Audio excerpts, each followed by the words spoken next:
એમ માટે લોકો સાહેબ ચા પીએ દૂધવાળીની, કાયમ પાણી વાળી જ જાય સાહેબ, આખું વરસ આટલા વર્ષોથી પાણી વાળી જ ચા, દૂધવાળી ચા નહીં સાહેબ.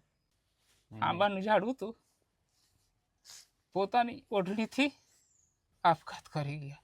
મારી એવી પરિસ્થિતિ, મેં કીધું છોકરાઓ મોટા થાય પછી આપણું જીવન જીવવું આપણે, એવી પરિસ્થિતિમાં દિવસો સાહેબ મેં પસાર કર્યા છે.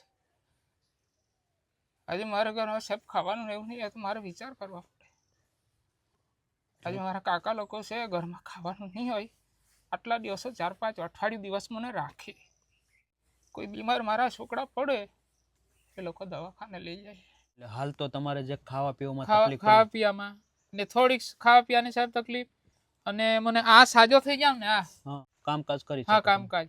અશ્વિનભાઈને જે પગનો થોડો ઘણો પ્રોબ્લેમ છે, તો તમે જો એવા કોઈ ડોક્ટરને જાણતા હોય અથવા એવું તમારા રિલેટિવમાં હોય તો અવશ્ય કોન્ટેક્ટ કરાવજો, અને અશ્વિનભાઈની બની શકે દોસ્તો એટલી આપણે મદદ કરીએ. અને જો કોઈ અશ્વિનભાઈને કાંઈ નાના મોટી મદદ કરવા માંગતા હોય અવશ્ય તો અમારી હેલ્પલાઇન પર જઈ અમને કોન્ટેક્ટ કરી અમને જણાવી શકો. જીવનમાં એકલતા સાથે જીવન જીવવું ખૂબ જ અઘરું થઈ જતું હોય દોસ્તો.